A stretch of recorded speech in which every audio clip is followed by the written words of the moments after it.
ഞങ്ങളും ക്രൂശിക്കപ്പെട്ട ക്രിസ്തുവിനെ പ്രസംഗിക്കുന്നു. ദൈവ തിരുനാമത്തിന് മഹത്വം ഉണ്ടാകട്ടെ. ഹന്നായുടെ മുഖം വാട്ടം മാറി. ദൈവത്തിന് സ്തോത്രം. കയീൻ്റെ മുഖം വാടിയിരുന്നു, നെഹമ്യാവിൻ്റെ മുഖം വാടിയിരുന്നു. ഹന്നായുടെ മുഖത്തിൻ്റെ വാട്ടവും കർത്താവ് മാറ്റിക്കൊടുത്തു. ദൈവത്തിന് സ്തോത്രം. കയീനിൽ പാവം ഉണ്ടായിരുന്നു, കയീൻ്റെ മുഖം വാടിപ്പോയി. അവനിൽ നിന്ന് പാവം മാറിയില്ല, അവൻ്റെ കയ്യിൻ്റെ മുഖത്തിൻ്റെ വാട്ടം നിലനിന്നു. എന്നാൽ നെഹമ്യാവിൽ ദൈവത്തിൻ്റെ സ്നേഹം നിറഞ്ഞിരുന്നു, നെഹമ്യാവിൽ പാവം ഉണ്ടായിരുന്നില്ല. അതുകൊണ്ട് നെഹമ്യാവിൻ്റെ മുഖത്തിൻ്റെ വാട്ടം കർത്താവ് മാറ്റിക്കൊടുത്തു. ഹന്ന പാവമില്ലാത്തതായി നിന്നുകൊണ്ട് പ്രാർത്ഥിച്ചു, അവളുടെ മുഖത്തിൻ്റെ വാട്ടം കർത്താവ് മാറ്റിക്കൊടുത്തു. പ്രകൃതിയ മച്ചിയായിരുന്നെങ്കിലും ഹന്നയ്ക്ക് അവളുടെ ശരീരത്തിനുള്ളതായ കേട് കർത്താവ് മാറ്റിക്കൊടുത്തു, ശരീരത്തിനുള്ളതായ പോരായ്മ കർത്താവ് മാറ്റിക്കൊടുത്തു. അവളുടെ ഗർഭപാത്രം കർത്താവ് തുറന്നു. എൽക്കാന അതിൻ്റെ ഭാര്യയായ ഹന്നയെ പരിഗ്രഹിച്ചു, യഹോവ അവളെ ഓർത്തു. അടുത്ത വാക്യം. ഒരാണ്ട് കഴിഞ്ഞിട്ട് ഹന്ന ഗർഭം ധരിച്ച് ഒരു മകനെ പ്രസവിച്ചു. ഒരാണ്ട് കഴിഞ്ഞിട്ട് ഹന്ന ഗർഭം ധരിച്ച് ഒരു മകനെ പ്രസവിച്ചു. മച്ചിയായവൾ ഒരു കുഞ്ഞിനെ പ്രസവിച്ചു. ഒരു കുഞ്ഞുണ്ടാകുകയില്ല എന്ന് തീർച്ചപ്പെടുത്തിയിരുന്നവൾ അവൾ കുഞ്ഞിനെ പ്രസവിച്ചു. ഹന്ന ഒരാണ്ട് കഴിഞ്ഞിട്ട് ഹന്ന ഗർഭം ധരിച്ചു, ഒരു മകനെ പ്രസവിച്ചു. അടുത്ത വാക്യം. ഞാൻ അവനെ യഹോവയോട് അപേക്ഷിച്ചു വാങ്ങി എന്ന് പറഞ്ഞ് അവന് ശമൂവേൽ എന്ന് പേരിട്ടു. ദൈവത്തിന് സ്തോത്രം. ഞാൻ അവനെ യഹോവയോട് അപേക്ഷിച്ചു വാങ്ങി എന്ന് പറഞ്ഞ് അവന് ശമൂവേൽ എന്ന് പേരിട്ടു. സ്തോത്രം. യഹോവയോട് അപേക്ഷിച്ചു വാങ്ങി. പ്രിയപ്പെട്ടവരെ, ഇന്ന് ഈ വാക്കുകളെ കേൾക്കുന്ന അനേകർ ദൈവത്തോട് അപേക്ഷിച്ച് വാങ്ങേണ്ടവരാണ്. നിങ്ങൾക്കുള്ള ജോലി ദൈവത്തിൻ്റെ കയ്യിലുണ്ട്, നിങ്ങൾ പിടിച്ചു വാങ്ങണം. നിങ്ങൾക്കുള്ളതായ നിങ്ങളുടെ കടം മാറ്റുന്നതായ ഭാഗ്യാനുഭവം ദൈവത്തിൻ്റെ കയ്യിലുണ്ട്, അത് നിങ്ങൾ ചോദിച്ചു വാങ്ങണം, അപേക്ഷിച്ച് വാങ്ങണം. നിങ്ങൾക്കൊരു വീട് വേണം, അത് ദൈവം കരുതിയിട്ടുണ്ട്, നിങ്ങൾ ചോദിച്ചു വാങ്ങണം, പിടിച്ചു വാങ്ങണം. ദൈവത്തിന് സ്തോത്രം. നിങ്ങൾക്കൊരു ഭാര്യയെ ദൈവം കരുതിയിട്ടുണ്ട്, അവളെ നിങ്ങൾക്ക് വിവാഹം കഴിക്കാനായിട്ട് ദൈവത്തോട് ചോദിച്ചു വാങ്ങണം. ദൈവത്തിന് സ്തോത്രം. ദൈവത്തിന് സ്തോത്രം. നിങ്ങൾക്കൊരു കുഞ്ഞിനെ ദൈവം കണ്ടിട്ടുണ്ട്, ദൈവത്തോട് ചോദിച്ചു വാങ്ങാൻ കർത്താവിൻ്റെ കയ്യിൽ ആ കുഞ്ഞുണ്ട്. യേശുക്രിസ്തുവിൻ്റെ കയ്യിൽ ആ ശിശു ചിരിച്ചുകൊണ്ട് കിടക്കുകയാണ്. ആ കുഞ്ഞിനെ നിങ്ങൾ കൈനീട്ടി വാങ്ങണം. ദൈവത്തിന് സ്തോത്രം. ഞാൻ അവനെ യഹോവയോട് അപേക്ഷിച്ച് വാങ്ങി എന്ന് പറഞ്ഞ് അവന് ശമൂവേൽ എന്ന് പേരിട്ടു. മുഖം പ്രസന്നമാണ്, വാട്ടം മാറി, സന്തോഷമായി. ആ വീട്ടിൽ ചിരിയുണ്ടായി, ആ വീട്ടിൽ സന്തോഷ തിമിർപ്പുണ്ടായി, ആഘോഷമായി, ആരവാരമായി, സന്തോഷമായി. എൽക്കാനയുടെ വീട് സന്തോഷത്തിൻ്റെ സമൃദ്ധിയുടെ വീടായി മാറി. അവിടെ ഹന്ന ആനന്ദത്തോടെ ദൈവത്തെ സ്തുതിക്കുകയാണ്. നാം കാണുന്നു, ഞാൻ അവനെ യഹോവയോട് അപേക്ഷിച്ച് വാങ്ങി എന്ന് പറഞ്ഞ് അവന് ശമൂവേൽ എന്ന് പേരിട്ടു. ദൈവത്തിന് സ്തോത്രം. വീണ്ടും അതേ അധ്യായം 1 ശമൂവേൽ 1:27 വാക്യം നമുക്ക് വായിക്കാം. ഈ ബാലനായിട്ട് ഞാൻ പ്രാർത്ഥിച്ചു, ഞാൻ യഹോവയോട് കഴിച്ച അപേക്ഷ യഹോവ എനിക്ക് നൽകിയിരിക്കുന്നു. അതുകൊണ്ട് ഞാൻ അവനെ യഹോവയ്ക്ക് നിവേദിച്ചിരിക്കുന്നു. അവൻ ജീവപര്യന്തം യഹോവയ്ക്ക് നിവേദിതനായിരിക്കും. ദൈവത്തിന് സ്തോത്രം. ഹന്ന ഈ ശിശുവിനെ എടുത്തുകൊണ്ട് പുരോഹിതൻ്റെ അടുക്കിലേക്ക് ചെന്നു. പുരോഹിതൻ അത്ഭുതത്തോടെ നോക്കി അവളുടെ മുഖത്തേക്ക്. പണ്ടത്തെ ഹന്നയല്ല, മുമ്പ് വന്ന ഹന്നയല്ല. ഇവളുടെ മുഖം തെളിഞ്ഞിരിക്കുന്നു, മുഖം പ്രസന്നമായിരിക്കുന്നു. പുരോഹിതന് സന്തോഷമായി. അവൾ പറഞ്ഞു, യജമാനെ, ഞാൻ യഹോവയോട് കഴിച്ച അപേക്ഷ യഹോവ എനിക്ക് നൽകിയിരിക്കുന്നു. ഈ ബാലനായിട്ടാണ് ഞാൻ പ്രാർത്ഥിച്ചത്. ഇങ്ങനൊരു ബാലനെ കിട്ടാൻ വേണ്ടിയാണ് ഞാൻ പ്രാർത്ഥിച്ചത്. ഇങ്ങനൊരു ബാലകനെ കിട്ടാൻ വേണ്ടിയാണ് ഞാൻ പ്രാർത്ഥിച്ചത്. യഹോവ എനിക്ക് നൽകിയിരിക്കുന്നു. ഈ ബാലനായിട്ട് ഞാൻ പ്രാർത്ഥിച്ചു. ഞാൻ യഹോവയോട് കഴിച്ച അപേക്ഷ യഹോവ എനിക്ക് നൽകിയിരിക്കുന്നു. അതുകൊണ്ട് ഞാനവനെ യഹോവയ്ക്ക് നിവേദിച്ചിരിക്കുന്നു. ഞാനവനെ ദൈവത്തിനായി ഞാൻ അർപ്പണം ചെയ്തിരിക്കുന്നു. ദൈവത്തിനായി ഞാൻ വേർതിരിച്ചിരിക്കുന്നു. ഞാനവനെ ദൈവത്തിനായി നിവേദിച്ചിരിക്കുന്നു. അവൻ എന്നും ദൈവത്തിന് നിവേദിതനായിരിക്കും. അവൻ എന്നും യഹോവയ്ക്ക് നിവേദിതനായിരിക്കും. നിവേദിക്കപ്പെട്ടവൻ. ദൈവത്തിന് സ്തോത്രം. ഞാനവനെ യഹോവയോട് അപേക്ഷിച്ച് വാങ്ങി അവനെ യഹോവയുടെ കയ്യിലേക്ക് ഞാൻ കൊടുക്കുകയാണ്. എൻ്റെ ആയിട്ട് ഞാൻ വളർത്തുകയില്ല. ഈ കുഞ്ഞ് നീ തന്ന കുഞ്ഞാണ്. ഇതെൻ്റെ കുഞ്ഞായിട്ട് ഞാൻ വളർത്തുകയില്ല. എൻ്റെ കുഞ്ഞാണ് ശരി, പക്ഷേ ഈ കുഞ്ഞിനെ ഞാൻ യഹോവയുടെ പൈതലായിട്ട് വളർത്തും, ദൈവ പൈതലായിട്ട് വളർത്തും. മാതാപിതാക്കൾ ശ്രദ്ധിക്കേണ്ട ഒരു കാര്യമാണിത്. ഓരോ മാതാവും ഓരോ പിതാവും ചിന്തിക്കണം, എൻ്റെ കുഞ്ഞിനെ ഞാൻ ദൈവത്തിനായിട്ട് വളർത്തുന്നുണ്ടോ? ദൈവവശത്തേക്ക് തിരിയുന്നതിന് വേണ്ടി ഞാൻ പ്രാർത്ഥിക്കുന്നുണ്ടോ? എൻ്റെ കുഞ്ഞ് പരീക്ഷ പാസ്സാകണമെന്ന് ഞാൻ ആഗ്രഹിക്കുന്നുണ്ട്, പ്രാർത്ഥിക്കുന്നുണ്ട്. എൻ്റെ കുഞ്ഞ് ഉയർന്ന ഡിഗ്രികൾ കരസ്ഥമാക്കണമെന്ന് ഞാൻ ആഗ്രഹിക്കുന്നുണ്ട്, പ്രാർത്ഥിക്കുന്നുണ്ട്. എൻ്റെ കുഞ്ഞ് നല്ല ഉദ്യോഗം കിട്ടണമെന്ന് ആഗ്രഹിക്കുന്നുണ്ട്, പ്രാർത്ഥിക്കുന്നുണ്ട്. ശരി, ചോദിക്കട്ടെ, ദൈവത്തിന് സ്തോത്രം. എൻ്റെ കുഞ്ഞ് എൻ്റെ ദൈവത്തിൻ്റെ ഒരു നിവേദിതനായിരിക്കണം നിങ്ങൾ പ്രാർത്ഥിക്കുന്നുണ്ടോ? എൻ്റെ ദൈവത്തിൻ്റെ ഒരു സ്വന്തമായി തീരണമെന്ന് നിങ്ങൾ ആഗ്രഹിക്കുന്നുണ്ടോ? എൻ്റെ അവകാശങ്ങളിലായി കുഞ്ഞിൽ ഞാൻ വിട്ടിരിക്കുന്നു. എൻ്റെ മകനാണ്, എൻ്റെ മകളാണ്, പക്ഷേ ഈ കുഞ്ഞിൽ നിന്ന് എൻ്റെ അവകാശങ്ങളെല്ലാം ഞാൻ വിട്ടിരിക്കുന്നു. അതെല്ലാം യഹോവയ്ക്ക് കൊടുത്തിരിക്കുന്നു. It is devoted to Christ. ദൈവത്തിന് വേണ്ടി ഡിവോട്ട് ചെയ്തിരിക്കുന്നു. Devoted to Christ. ക്രിസ്തുവിന് വേണ്ടി ഡിവോട്ട് ചെയ്തിരിക്കുന്നു. ഇവനെ നിവേദിച്ചിരിക്കുന്നു.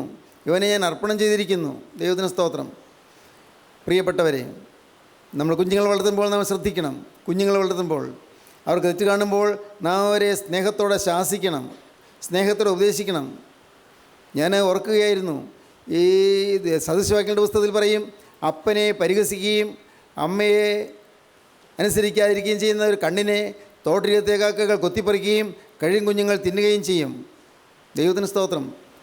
അപ്പനെ നിന്ദിക്കുന്നവരുണ്ട്, അപ്പനെയും അമ്മയെയും പരിഹസിക്കുന്നവരുണ്ട്, അമ്മയെ പുച്ഛിക്കുന്നവരുണ്ട്, അമ്മയുടെ ഭക്തിയെ കളിയാക്കുന്നവരുണ്ട്, അപ്പൻ്റെ ഭക്തി ജീവിതത്തെ ഒരു പോരായ്മയായിട്ട് കാണുന്നവരുണ്ട്.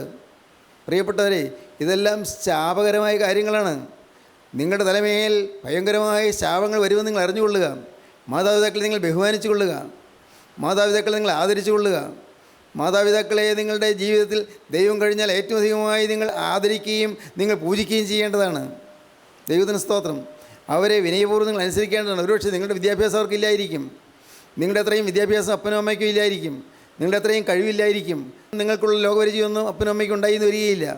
പക്ഷേ ഏതെല്ലാം തരത്തിൽ കുറവുള്ളവരാണെങ്കിലും അപ്പനെയും അമ്മയും ആദരിച്ചു കൊള്ളുക, ബഹുമാനിച്ചു കൊള്ളുക, അനുസരിച്ചു കൊള്ളുക. വാക്യം വായിക്കും, സദൃശവാക്യങ്ങൾ 30:17. അപ്പനെ പരിഹസിക്കുകയും അമ്മയെ അനുസരിക്കാതിരിക്കുകയും ചെയ്യുന്ന കണ്ണിനെ തോട്ടരികത്തെ കാക്ക കൊത്തിപ്പെറുക്കുകയും കഴുകിൻ കുഞ്ഞുങ്ങൾ തിന്നുകയും ചെയ്യും. അപ്പനെ പരിഹസിക്കുകയും അമ്മയെ അനുസരിക്കാതിരിക്കുകയും ചെയ്യുന്ന കണ്ണിനെ തോട്ടരികത്തെ കാക്ക കൊത്തിപ്പറിക്കുകയും കഴിയും കുഞ്ഞുങ്ങൾ തിന്നുകയും ചെയ്യും. ഏതാണ് ഈ കഴിയും കുഞ്ഞുങ്ങൾ? തോട്ടരികത്തെ കാക്ക ഏതാണ്? അതെല്ലാം ദുരാത്മാക്കളാണ്, ദുഷ്ടാത്മാക്കളാണ്. പ്രിയപ്പെട്ടവരെ, നിങ്ങൾ മനസ്സിലാക്കൂ, ദുരാത്മാക്കൾ ഈ ആയാറിൽ പതിയിരിക്കുന്നുണ്ട്. ഈ അന്തരീക്ഷത്തിൽ നിറയെ ദുഷ്ടാത്മാക്കളുണ്ട്, നാം ഒന്നും അറിയുന്നില്ല. ഈ ദുരാത്മാക്കൾ നമ്മെ കെടുതിയിലാക്കുവാൻ അവർ നിരന്തരം ശ്രമിച്ചുകൊണ്ടിരിക്കുകയാണ്. നാം നമ്മുടെ മനസ്സ് അലസമായിരിക്കുമ്പോഴും ദുഷ്ടാത്മാക്കൾ വളരെ ആക്റ്റീവായി പ്രവർത്തിച്ചുകൊണ്ടിരിക്കുകയാണ്, വളരെ സജീവമായി പ്രവർത്തിച്ചുകൊണ്ടിരിക്കുകയാണ്. എങ്ങനെയാണ് ഇവനെ വിഴുങ്ങേണ്ടതെന്ന്, എങ്ങനെയാണ് ഇവിടെ നശിപ്പിക്കേണ്ടതെന്ന്. കുഞ്ഞുങ്ങൾ വളർന്നു വരുമ്പോൾ പിശാചുക്കൾ ചുറ്റും വട്ടം കൂടും. ഈ കുഞ്ഞിനെ തട്ടിയെടുത്താൽ അമ്മയും അപ്പനെയും വീഴിക്കാമല്ലോ എന്നാണ് പിശാചുക്കൾ കാണുന്നത്. ഈ കുഞ്ഞിനെ, ഈ മോനെ അല്ലെങ്കിൽ ഈ മോളെ തട്ടിയെടുത്താൽ അവരെ നശിപ്പിക്കുന്നതിൽ കൂടെ അപ്പനമ്മയും നിരാശയിലാകും, ദുഃഖത്തിലാകും. അപ്പോൾ അപ്പനെയും അമ്മയും പിടികൂടാമല്ലോ എന്നാണ് പിശാച് കാണുന്നത്. എന്നാൽ അപ്പനമ്മയും ഉറച്ചു നിൽക്കേണ്ടതാണ്, ധൈര്യത്തോടെ നിൽക്കേണ്ടതാണ്. ഒട്ടും അധൈര്യം വേണ്ട, ഒട്ടും ഭയപ്പെടേണ്ട. മക്കൾ കർത്താവിന് വേണ്ട എന്ന് വയ്ക്കുകയാണെങ്കിൽ നിങ്ങൾ മക്കളെ കഠിനമായി ശാസിക്കണം, അല്ല ശിക്ഷണം കൊടുക്കാൻ നിങ്ങൾ മടിക്കരുത്. ദൈവത്തിന് സ്തോത്രം. മക്കളെ കൂട്ടത്തല്ല് തല്ലണമെന്നല്ല ഈ പറഞ്ഞത്. ശിക്ഷണം കൊടുത്ത് വളർത്തണം മക്കൾക്ക്. നല്ല ഡിസിപ്ലിൻ, നല്ല അച്ചടക്കത്തിൽ വളർത്തണം മക്കളെ, നല്ല അച്ചടക്കത്തിൽ വളർത്തണം. കാരണം ഈ മകൻ യഹോവയ്ക്ക് നിവേദിതനാണ്, ഡിവോട്ടഡ് ടു ഗോഡ്, ദൈവത്തിന് ഡിവോട്ടഡാണ്. ആ ഒരു ചിന്ത വേണം നിങ്ങൾക്ക്. ഇത് എനിക്ക് തന്ന ദൈവം തന്ന ദാനമാണ്, പക്ഷേ എൻ്റെ മകൻ ദൈവത്തിന് നിവേദിതനാണ്, ഡിവോട്ടഡാണ്. ദൈവത്തിന് ശബ്ദാർപ്പിതമായി അർപ്പിതമായ എൻ്റെ മകൻ കർത്താവിന് നിരക്കുന്ന വഴിയിലേ നടക്കാവൂ. എൻ്റെ മകൾ കർത്താവ് ചേരാത്ത വഴിയിൽ നടക്കരുത്. മക്കളെ നേരായ വഴിയിൽ നടത്തണം. നിങ്ങളുടെ മക്കളെക്കുറിച്ച് കരയേണ്ട കാലം അതിക്രമിച്ചിരിക്കുന്നു. ഇന്ന് അനേകം കുടുംബങ്ങളിലും മക്കൾ പരിഹാസികളായി തീർന്നിരിക്കുന്നു. മക്കൾ ലോക ഇമ്പങ്ങളിലേക്ക് പോകുന്നു. മക്കൾ അരുതാത്ത ചില കൂട്ടുകെട്ടിൽപ്പെട്ട് നശിക്കുന്നു. പ്രായമാകുന്നതിന് മുമ്പ് അപ്പനെയും അമ്മയും അനുസരിക്കാതെ വൃത്തികെട്ട ജീവിതത്തിലേക്ക് ഇറങ്ങി പോകുന്ന മക്കളുണ്ട്. അപ്പനും അമ്മയും ഒരു വിലയും കൊടുക്കാത്ത മക്കളുണ്ട്. അതെല്ലാം ദോഷമാണ്, അപകടമാണ്. പ്രിയപ്പെട്ടവരെ, ഇനി പറയുന്നത് നിങ്ങൾക്ക് മനസ്സിലാകുന്നുണ്ടോ? നിങ്ങളുടെ മക്കളെക്കുറിച്ച് നിങ്ങൾക്ക് ഒരു കരുതൽ വേണം. അവരെ നിങ്ങൾ സ്നേഹിക്കണം. അവരെ സ്നേഹിക്കുന്നത് അവരെ ശിക്ഷിച്ചാണ്. അവരെ സ്നേഹിക്കുന്നത് അവരെ ശാസിച്ചാണ്. അവരെ സ്നേഹിക്കുന്നത് അവരുടെ തെറ്റുകൾ ചൂണ്ടിക്കാണിച്ചാണ്. മടിക്കേണ്ട, തെറ്റുകൾ ചൂണ്ടിക്കാണിക്കണം. നിങ്ങളുടെ സ്നേഹമാണത്. യഥാർത്ഥമായ സ്നേഹമുണ്ടെങ്കിൽ തെറ്റുകളുണ്ട്, ചൂണ്ടിക്കാണിക്കും. ദൈവം തന്ന മോനാണ്, ദൈവം തന്ന മോളാണ് ഈ മോൻ ദൈവത്തിന് നിവേദിതനായിരിക്കുന്നു. ഇനി ദൈവം തന്ന ഈ കുഞ്ഞ് ദൈവത്തിന് നിവേദിതനായിരിക്കുന്നു. ദൈവത്തിന് സ്തോത്രം. ഇന്ന് അനേകം മാതാപിതാക്കൾ മക്കളെക്കുറിച്ച് അലംഭാവമുള്ളവരാണ്, കംപ്ലൈസൻറ്റ്, അലംഭാവമുള്ളവരാണ്. മക്കളെക്കുറിച്ചൊരു വേദനയും ഇല്ലാത്തവരാണ്. മക്കൾ എങ്ങോട്ട് പോകുന്നുള്ളതിനെക്കുറിച്ച് ചിന്തയില്ലാത്തവരാണ്. മക്കളെക്കുറിച്ച് അല്പം പോലും ഒരു ദാഹമില്ലാത്തവരാണ്. മക്കൾ നന്നായി വരണം എന്നുള്ള ചിന്തയില്ല. മക്കൾ പഠിക്കണം, പഠിച്ചു ഉയരണം, ഡോക്ടറാകണം, എഞ്ചിനീയറാകണം, അതല്ലെങ്കിൽ വലിയ IAS ഓഫീസറാകണം എന്നൊക്കെ പറയുന്ന മാതാപിതാക്കളുണ്ട്. ആഗ്രഹങ്ങളൊക്കെ നല്ലത് തന്നെ ആയിക്കൊള്ളൂ. പക്ഷേ ഈ മക്കൾ എൻ്റെ കർത്താവിനെ അറിയണമെന്ന് ആഗ്രഹിക്കണം. എൻ്റെ ഈ മക്കൾ കർത്താവിനെ അറിയുന്നവരായി തീരണമെന്ന് ആഗ്രഹിക്കണം. എൻ്റെ ഈ മക്കൾ കർത്താവിൻ്റെ സ്നേഹം അറിയുന്നവരായി തീരണം. ദൈവത്തിന് സ്തോത്രം. മക്കൾ ജനിക്കുന്നതിന് മുമ്പ് തന്നെ പ്രാർത്ഥിക്കണം. നിങ്ങൾ മക്കൾ ഉരുവാകുന്നതിന് മുമ്പ് തന്നെ നിങ്ങൾ പ്രാർത്ഥിക്കണം. കർത്താവേ, എനിക്ക് നീ തരുന്ന പ്രജ, അത് ആണാകട്ടെ പെണ്ണാകട്ടെ, യേശു ക്രിസ്തുവിൻ്റെ ഒരു ദാസിയായി, ഒരു ദാസനായി തീരണം കർത്താവേ. നിങ്ങൾ പ്രാർത്ഥിച്ചുകൊണ്ട് വേണം നിങ്ങളുടെ ജീവിതത്തിൽ ഒരു വൈവാഹിക ജീവിത ബന്ധത്തിലേക്ക് വരാൻ. ദൈവത്തിന് സ്തോത്രം. ജീവിതം കളിയല്ല, കളിയാക്കി കളയാനുള്ളതല്ല. ജീവിതം വിലപ്പെട്ടതാണ്, ജീവിതം മൂല്യവത്താണ്. ദൈവത്തിന് സ്തോത്രം. നിങ്ങളുടെ മക്കളെക്കുറിച്ച് നിങ്ങൾക്ക് വ്യക്തമായൊരു കാഴ്ചപ്പാട് വേണം. സദസ്യവാക്യം 30-ാം അധ്യായം 11-ാം വാക്യം വായിക്കാം. അപ്പനെ ശപിക്കുകയും അമ്മയെ അനുഗ്രഹിക്കാതിരിക്കുകയും ചെയ്യുന്ന ഒരു തലമുറ, തങ്ങൾക്ക് തന്നെ നിർമ്മലരായി തോന്നുന്നവരും അശുദ്ധി കഴുകിക്കളയാത്തവരുമായ ഒരു തലമുറ. അയ്യോ, ഈ തലമുറയുടെ കണ്ണുകൾ എത്ര ഉയർന്നിരിക്കുന്നു, അവരുടെ കണ്ണിമകൾ എത്ര പൊങ്ങിയിരിക്കുന്നു. ദൈവത്തിന് സ്തോത്രം. എന്താണത്? അപ്പനെ ശപിക്കുകയും അമ്മയെ അനുഗ്രഹിക്കാതിരിക്കുകയും ചെയ്യുന്ന ഒരു തലമുറ, തങ്ങൾക്ക് തന്നെ നിർമ്മലരായി തോന്നുന്നവരും അശുദ്ധി കഴുകിക്കളയാത്തവരുമായ ഒരു തലമുറ. അയ്യോ, ഈ തലമുറയുടെ കണ്ണുകൾ എത്ര ഉയർന്നിരിക്കുന്നു, അവരുടെ കണ്ണിമകൾ എത്ര പൊങ്ങിയിരിക്കുന്നു. അഹങ്കാരം, മോനഹങ്കാരം, മോൾക്ക് അഹങ്കാരം. ഒരല്പം ഫിസിക്സ് പഠിക്കുമ്പോഴേക്കും, ഒരല്പം കെമിസ്ട്രി പഠിക്കുമ്പോഴേക്കും അങ്ങ് അഹങ്കാരത്തിൽ അങ്ങ് മുതിർന്നു വന്നു. അങ്ങേറ്റം കയറിയെന്ന വിചാരം. സയൻറ്റിസ്റ്റ് ആകാനുള്ളത് എല്ലാ യോഗ്യതയും നേടിയതാണ് വിചാരം. പ്രിയപ്പെട്ടവരെ, മക്കൾ നാനാവിധമായി പോകാനിട വരുത്തരുത്. അപ്പനെ പരിഹസിക്കുന്നു, അപ്പനെ ശപിക്കുന്നു, അമ്മയെ അനുഗ്രഹിക്കുന്നില്ല, പകരം അമ്മയെ ശപിക്കുന്നു, അമ്മയെ അനുഗ്രഹിക്കാതിരിക്കുകയും ചെയ്യുന്ന ഒരു തലമുറ. തങ്ങൾക്ക് തന്നെ നിർമ്മലരായി തോന്നുന്നവരും. തങ്ങൾക്ക് ശരിയാണ്, ഞാൻ പറയുന്നതൊക്കെ ശരിയാണെന്ന് വിചാരം.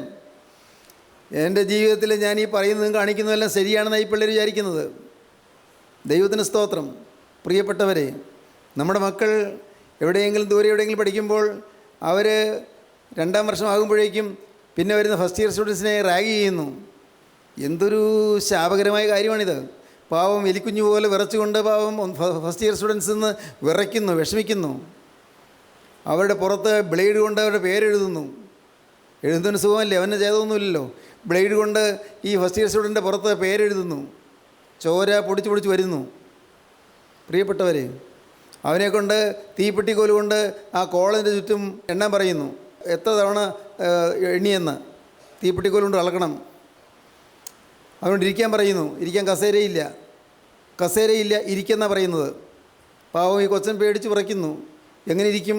കസേരയില്ലാതെ ഇരിക്കുന്നത് പോലെ അഭിനയിക്കണം. എത്ര വേദനാകരമായ കാര്യമാണ്. ഇതുപോലെ എന്തെല്ലാം പുറത്ത് പറഞ്ഞാൽ വേദനാകരമാണ്, ലജ്ജാകരമാണ്, ജുഗുപ്സാവഹമാണെന്ന് ഞാൻ പറയും. ദൈവത്തിന് സ്തോത്രം. പ്രിയപ്പെട്ടവരെ, അത്യന്തം ലജ്ജാകരമായ കാര്യങ്ങളൊക്കെ ചെയ്യിക്കുന്നു, നഗ്നരായി നിർത്തുന്നു. പിന്നെ പറയാൻ ഉള്ള വാക്കുകൾ ഞാനിപ്പോൾ പറയുന്നില്ല. സഹോദരങ്ങളെ, ഈ റാഗ് ചെയ്യുന്നില്ല നല്ലതാണെന്ന് വിചാരം മക്കളും മക്കളുടെ മക്കളും തലമുറകൾ ശവിക്കപ്പെടുകയാണ്, അറിയുന്നില്ല. ഇപ്പോൾ ഇതെല്ലാം ഒരു രസമാണ്, ഒരു കളിയാണ്. എന്നാൽ ഒരു സമയത്ത് നിങ്ങൾ കൈകാലിട്ടടിച്ച് കരയേണ്ട സമയം വരും. ദൈവത്തിന് സ്തോത്രം. മക്കളെ നേർവഴിക്ക് നടത്തുക, മക്കളെ ചൊവ്വായിട്ട് നടത്തുക, മക്കളെക്കുറിച്ച് നമുക്ക് ഉത്തരവാദിത്വം ഉണ്ടായിരിക്കുക, മക്കൾക്ക് വേണ്ടിയെന്നും പ്രാർത്ഥിക്കുക, മക്കൾക്ക് വേണ്ടി പ്രാർത്ഥിക്കുക. മക്കളുടെ ആത്മീയമായ കാര്യത്തിനെക്കുറിച്ച് നിങ്ങൾക്ക് അതിവേദന വരിക. അവരെ കർത്താവിലേക്ക് തിരിക്കുവാൻ നിങ്ങൾ അത്യന്തം പ്രയത്നിക്കുക. അവരെ നിങ്ങൾ കർത്താവിൻ്റെ വചനത്തിലേക്ക് ആനയിക്കുക, വചനം കേൾക്കാൻ നിങ്ങൾ ഉത്സാഹിപ്പിക്കുക. ദൈവത്തിന് സ്തോത്രം. ഒരു മകനെ കിട്ടി, ആ മകനെ ദൈവത്തിന് അർപ്പിച്ചു. സ്തോത്രം. ഒരു കുഞ്ഞിനെ കിട്ടി. എനിക്കൊരു കുഞ്ഞിനെ കിട്ടിയാൽ ദൈവത്തിൻ്റേതാണ്, അങ്ങനെ കാണണം. എനിക്ക് ഒരു ശിശുവിനെ കിട്ടിയാൽ ദൈവത്തിൻ്റേതാണ്. എൻ്റെ പ്രിയപ്പെട്ടവരെ, ഈ അടുത്ത കാലങ്ങളിൽ എൻ്റെ മനസ്സിൽ കൂടി പോകുന്നൊരു ചിന്ത, എന്തൊരു അത്ഭുതമാണ് ഒരു കുഞ്ഞ് പിറക്കുക എന്നുള്ളത്. ആരോഗ്യമുള്ള ഒരു കുഞ്ഞ്, മാനസികമായും ശാരീരികമായും ആരോഗ്യമുള്ള കുഞ്ഞ് കിട്ടുക എന്നുള്ളത് എന്തോ ഒരു അത്ഭുതമാണ്. ദൈവത്തിൻ്റെ മഹത്തായ ദാനമാണൊരു ശിശു. ദൈവത്തിന് സ്തോത്രം. നിസ്സാരമല്ല, ഒരു കുഞ്ഞിനെ കിട്ടുന്നത്ര നിസ്സാര കാര്യമല്ല. പഴയ കാലത്തെ പോലെയല്ല. ഇപ്പോൾ കാലങ്ങൾ മുന്നോട്ട് പരിഷ്കാരം വർദ്ധിച്ചപ്പോൾ ഇന്ന് പല രീതിയിലുള്ളതായ പരിഷ്കാരത്തിൻ്റെതായ കാര്യങ്ങളൊക്കെ വന്നപ്പോഴേക്കും ഇന്ന് ഒരു കുഞ്ഞ് പിറക്കുക എന്നുള്ളത് അസാധ്യമായിക്കൊണ്ടിരിക്കുകയാണ്. ഒരു കുഞ്ഞ് പിറക്കുക എന്നുള്ളത് വളരെ ദുസ്സാധമാണ്, പ്രയാസമുള്ളതാണ്. പ്രിയപ്പെട്ടവരെ, നിങ്ങൾക്കൊരു കുഞ്ഞിനെ കിട്ടിയെങ്കിൽ ദൈവം തന്ന നിധിയാണെന്ന് ഓർത്തുകൊള്ളണം. ദൈവം തന്ന നിധി, ദൈവത്തിന് സ്തോത്രം, ദൈവം തന്ന ദാനം. ആ നിധി നിങ്ങൾ പരിപാവനമായി സൂക്ഷിച്ചു കൊള്ളണം. ദൈവത്തിന് സ്തോത്രം. കുഞ്ഞുങ്ങളില്ലാത്തൊരു വാക്കുകൾ കേൾക്കുന്നുണ്ടോ? നിങ്ങളോട് ഞാൻ പറയട്ടെ, സ്നേഹത്തോട് പറയട്ടെ, ഹന്നായെ ഓർത്തൊരു ദൈവമുണ്ട്, ഹന്നായുടെ പ്രാർത്ഥന കേട്ടൊരു ദൈവമുണ്ട്, ഹന്നായുടെ അപേക്ഷ കേട്ടൊരു ദൈവമുണ്ട്, ഹന്നയ്ക്ക് ഒരു മകനെ കൊടുത്ത ദൈവമുണ്ട്. നിങ്ങൾ പ്രാർത്ഥിക്കൂ, കർത്താവേ എനിക്കൊരു കുഞ്ഞിനെ തരണമേ, ആണാകട്ടെ പെണ്ണാകട്ടെ ഒരു കുഞ്ഞിനെ തരണമേ. കർത്താവേ നീ എനിക്ക് പ്രജയെ തരണമേ. പിന്നെ കർത്താവേ എനിക്കൊരു കുഞ്ഞിനെ ഗർഭം ധരിക്കാനുള്ള ഭാഗ്യം തരണമേ. നിങ്ങൾ പ്രാർത്ഥിക്കൂ പ്രിയപ്പെട്ടവരെ. അനേകം ഗർഭങ്ങളുണ്ടായി അനേകം ഗർഭധാരണങ്ങളുണ്ടായി. പക്ഷേ എല്ലാം അബോർഷനായി പോയ അനേകം സ്ത്രീകളുണ്ട്, അബോർട്ട് ചെയ്തു പോകുന്നു.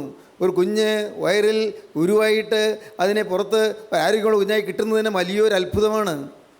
അതിനകം എന്തെല്ലാം കുഴപ്പങ്ങൾ സംഭവിക്കാം. സഹോദരങ്ങളെ, ഓരോരുത്തരും നിങ്ങൾ ശ്രദ്ധയോടെ കേൾക്കുക. നിങ്ങളുടെ ജീവിതത്തിൽ കാതലായ മാറ്റങ്ങൾ വരേണ്ടിയിരിക്കുന്നു. നമ്മുടെ കുടുംബത്തെക്കുറിച്ചുള്ള വലിയ ഉത്തരവാദിത്വം നമുക്ക് വരേണ്ടിയിരിക്കുന്നു. നമ്മുടെ കുഞ്ഞുങ്ങളെക്കുറിച്ചുള്ളതായ ഭാരം നമുക്ക് വരേണ്ടിയിരിക്കുന്നു. മോൻ പഠിച്ചു, നല്ല ഉയർന്ന ഡിഗ്രികൾ സമ്പാദിച്ചു, അവൻ ജോലി കിട്ടി, അതിൽ നിങ്ങൾ സന്തോഷിക്കുന്നുണ്ട്, നല്ലത്. പക്ഷേ നിങ്ങൾ ഓർക്കണം, എൻ്റെ കുഞ്ഞ് എൻ്റെ കർത്താവിനെ അറിയുന്നുണ്ടോ?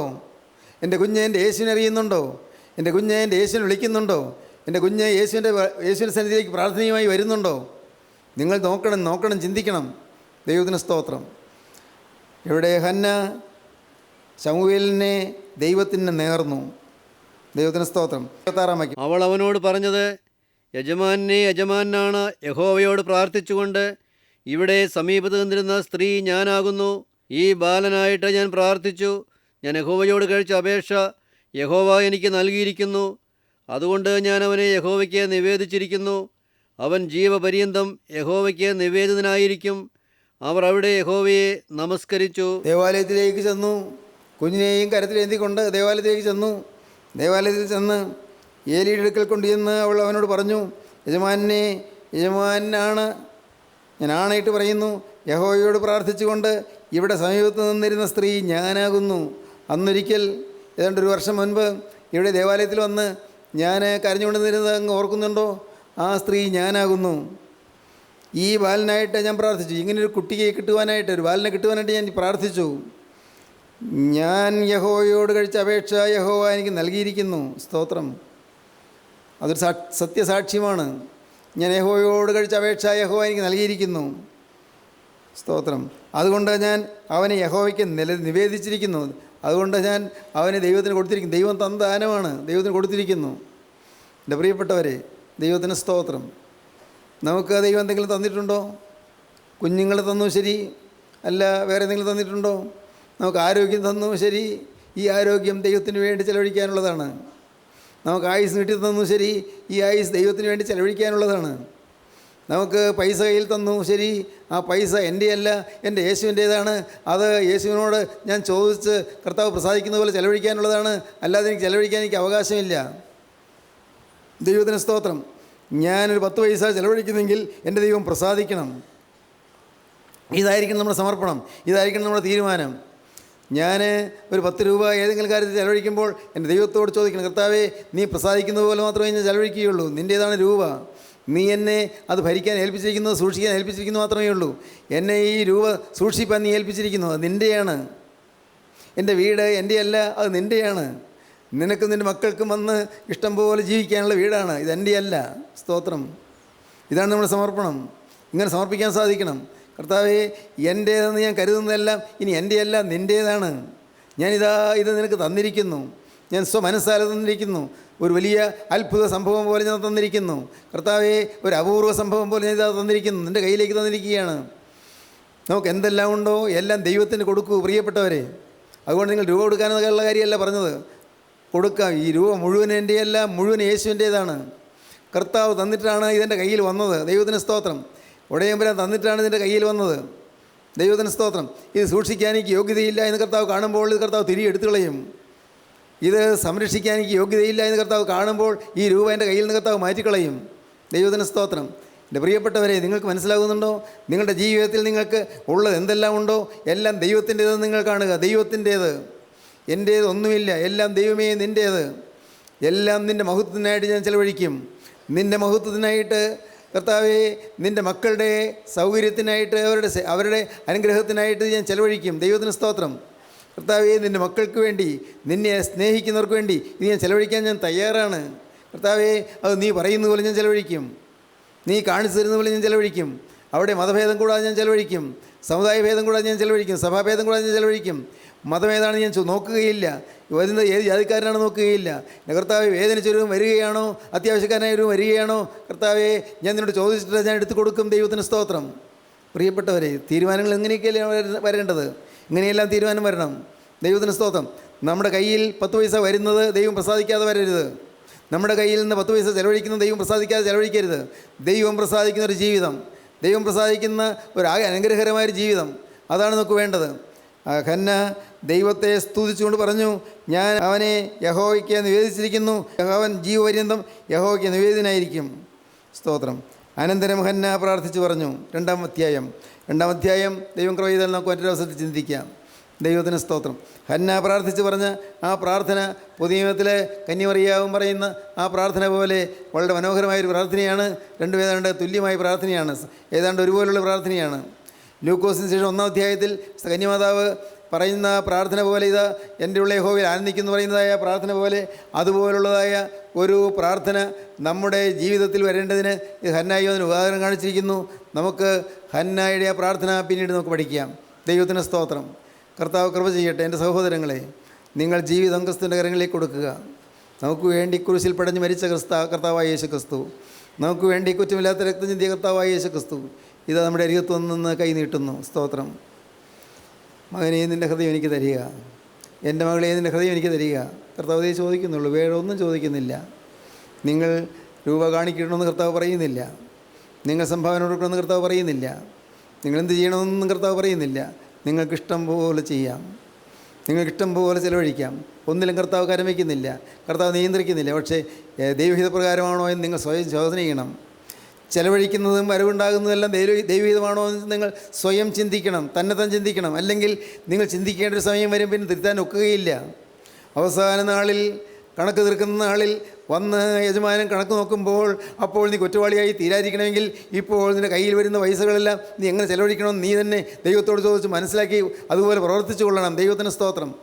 നിൻ്റെ സമയം നിൻ്റേതല്ല, നിൻ്റെ ഭവനം നിൻ്റേതല്ല, നിൻ്റെ ആയുസ് നിൻ്റേതല്ല. സ്നേഹിത, നിൻ്റെ ജീവിതത്തിലെ നിനക്കുണ്ടായെന്ന് തോന്നുന്നതെല്ലാം ഒന്നും നിൻ്റേതല്ല, യേശുവിൻ്റേതാണ്. ദൈവത്തോട് നിങ്ങൾക്ക് പറയാം, കർത്താവ്, ഈ ശരീരം നിൻ്റേതാണ്, നിനക്ക് വസിക്കാനുള്ള ആലയമാണിത്. നിത്യപരിശുദ്ധനായ ദൈവത്തിൻ്റെ പരിശുദ്ധാത്മാവിന് വസിക്കാനുള്ളതായ ആലയമാണിത്. ഈ ആലയം അശുദ്ധമാക്കാൻ പാടില്ലെന്ന് എനിക്ക് മനസ്സിലായി. ഞാൻ ഇനിമേൽ ഈ ശരീരത്തെ അശുദ്ധമാക്കുകയില്ല. കർത്താവേ, ഞാൻ തീരുമാനിക്കുന്നു, ഇനിമേൽ ഈ ശരീരത്തെ അശുദ്ധമാക്കാൻ ഞാൻ വിട്ടുകൊടുക്കുകയില്ല. എൻ്റെ കരുണയുള്ള കർത്താവേ, ഇപ്പോൾ ഞാൻ തിരുമുമ്പാകെ തീരുമാനമെടുക്കുന്നു. കർത്താവേ, ഈ ശരീരം നിൻ്റേതാണ്, നിൻ്റെ തിരുശരീര രക്തങ്ങൾ വഹിക്കാനുള്ളതാണ്, വഹിക്കുന്നതാണ്. നിൻ്റെ ശരീരം പോലെ എൻ്റെ ശരീരമായി തീരണം, നിൻ്റെ രക്തം പോലെ എൻ്റെ രക്തമായി തീരണം. അങ്ങനെ നിൻ്റെ തിരുശരീരവും തിരുരക്തവും എന്നിൽ ലയിക്കണം, എന്നിൽ അലിഞ്ഞു ചേരണം. അങ്ങനെ നാഥ, ഞാനും നീയും ഒന്നായി തീരുന്ന ആ ശ്രേഷ്ഠമായ സായുജ്യ അനുഭവം എനിക്ക് തരണം. നിങ്ങൾ പ്രാർത്ഥിക്കൂ പ്രിയപ്പെട്ടവരെ. സാക്ഷാത്തായ മോക്ഷത്തിൻ്റെ ആ സായുജ്യം അനുഭവിക്കാൻ നിങ്ങൾ ഇപ്പോൾ തന്നെ നിങ്ങളുടെ ശരീരവും കർത്താവിന് വിട്ടു കൊടുക്കുക, നിങ്ങളുടെ ഭാവി കർത്താവിന് വിട്ടു കൊടുക്കുക. ആയുസ് തന്നത് നീയാണ്, നീ തന്നിട്ടാണ് ഈ ആയുസ് നീണ്ടു കിട്ടിയത്. ഇല്ലെങ്കിൽ ഞാൻ പണ്ടേ അപ്പുറം മണ്ണിടയിലേക്ക് ആയി പോകുമായിരുന്നു. എൻ്റെ കരുണയുള്ള കർത്താവേ, ഇപ്പോൾ നിൻ്റെ കൃപയാൽ എനിക്ക് ആയുസ് നീട്ടി തന്നു. എത്രത്തോളം എനിക്ക് അറിഞ്ഞുകൂടാ കർത്താവേ. ഒരു നിമിഷം എൻ്റെ മുമ്പിലുണ്ടെങ്കിൽ അത് നിനക്ക് വേണ്ടി മാത്രം, അല്ല ഒരു ദിവസം ഉണ്ടെങ്കിൽ അത് നിനക്ക് വേണ്ടി മാത്രം. കർത്താവേ, എനിക്കുള്ളതെല്ലാം എൻ്റേതെല്ലാം യേശുവേ നിൻ്റേത് സമർപ്പിക്കുമോ നിങ്ങൾ? ഇപ്പോൾ കർത്താവിൻ്റെ കരങ്ങളിലേക്ക് കൊടുക്കുമോ? എനിക്കുള്ള ജോലി, എനിക്കുള്ള വരുമാനം, എനിക്കുള്ള ശമ്പളം എല്ലാം യേശുവേ എൻ്റേതല്ല നിൻ്റേതാണ്. എനിക്കുള്ള പെൻഷൻ എൻ്റേതല്ല നിൻ്റേതാണ്. ദൈവത്തിന് സ്തോത്രം. എല്ലാം ഒട്ടും മടിക്കാതെ എല്ലാം കർത്താവിൻ്റെ കരങ്ങളിലേക്ക് കൈമാറൂ. ദൈവത്തിന് സ്തോത്രം. നിങ്ങൾ സ്വതന്ത്രമാകട്ടെ. ദൈവത്തിന് സ്തോത്രം. കയ്യിലുള്ളതെല്ലാം യേശുവിൻ്റെ കയ്യിലേക്ക് കൊടുത്തിട്ട് നിങ്ങൾ കൈകൂപ്പിക്കൊണ്ട് ദൈവത്തെ സ്തുതിക്കൂ. ദൈവത്തിന് സ്തോത്രം. യേശുവിനെ നിങ്ങൾ ആരാധിക്കൂ. ഹല്ലേലൂയ. യേശുവിനെ നിങ്ങൾ ആരാധിക്കൂ. കൈകൂപ്പിക്കൊണ്ട് അവനോട് പറയൂ, കർത്താവേ, എൻ്റെ കഥ ഇന്നു മുതൽ ഞാൻ നിൻ്റെ വക, എൻ്റേതെല്ലാം നിൻ്റേത്. Hallelujah, hallelujah. നിങ്ങൾ ഈ തീരുമാനത്തോടുകൂടി നിങ്ങൾ ഇരുകരവും നിങ്ങൾ ഉയർത്തൂ. ദൈവത്തിന് സ്തോത്രം. ഇരുകരവും ഉയർത്തിക്കൊണ്ട് യേശുവിനോട് പറയൂ, കർത്താവേ, ഇനി ഞാൻ എൻ്റെയല്ല നിൻ്റേതാണ്. ഇനി ഞാൻ എനിക്കുള്ളവനല്ല നിനക്കുള്ളവനാണ്. യേശുവേ, ഇനി എൻ്റെ മേൽ എനിക്ക് അവകാശമില്ല. എൻ്റെ മേലുള്ള അവകാശം മുഴുവൻ യേശുവേ എനിക്ക് വേണ്ടി ക്രൂസിൽ വെച്ച് രക്തം ചിന്തിയ എൻ്റെ യേശുവിനാണ്. ഹല്ലേലൂയ. എൻ്റെ യേശുവിനാണ് എൻ്റെ മേലുള്ള അവകാശം. യേശുവിന് മാത്രമാണ് എൻ്റെ മേലുള്ള അവകാശം. ഇങ്ങനെ നിങ്ങൾ സമർപ്പിക്കുമോ? ഇപ്പോൾ തന്നെ തീരുമാനിക്കുമോ? കരങ്ങൾ ഉയർത്തുകയും നമുക്ക് ഒരുമിച്ച് ദൈവത്തെ സ്തുതിക്കാം. സ്തോത്രം, സ്തോത്രം. കരുണയുള്ള കർത്താവേ, ജീവദായകമായ തിരുവഴികൾക്കായി സ്തോത്രം. സ്വർഗീയ സാന്നിധ്യം ഞങ്ങൾക്ക് തന്നതിനായി സ്തോത്രം. കർത്താവെ, അയോഗ്യരും അനർഹരുമായി ഞങ്ങളെ അവിടെ സ്നേഹിച്ചതിനായി സ്തോത്രം. ഞങ്ങളുടെ പാവച്ചെളിയെല്ലാം തിരക്തത്തിൽ കഴിയുന്നതിനായി സ്തോത്രം. ഈ മക്കളെല്ലാം അനുഗ്രഹിച്ച് പറഞ്ഞയക്കണമേ കർത്താവ്. എല്ലാവരെയും അനുഗ്രഹിക്കണമേ. എല്ലാവരുടെയും മേൽ തൃക്കരം വയ്ക്കണമേ. എൻ്റെ നാഥ, നിൻ്റെ രണ്ടാമത്തൊരു വേണ്ടി ഞങ്ങളെല്ലാവരെയും ഒരുക്കണമേ. യേശുക്രിസ്തുവിൻ്റെ പരിശുദ്ധമായ നാമത്തിൽ പ്രാർത്ഥിക്കുന്നു. കൃപയോടെ കേൾക്കണമേ. ആമീൻ.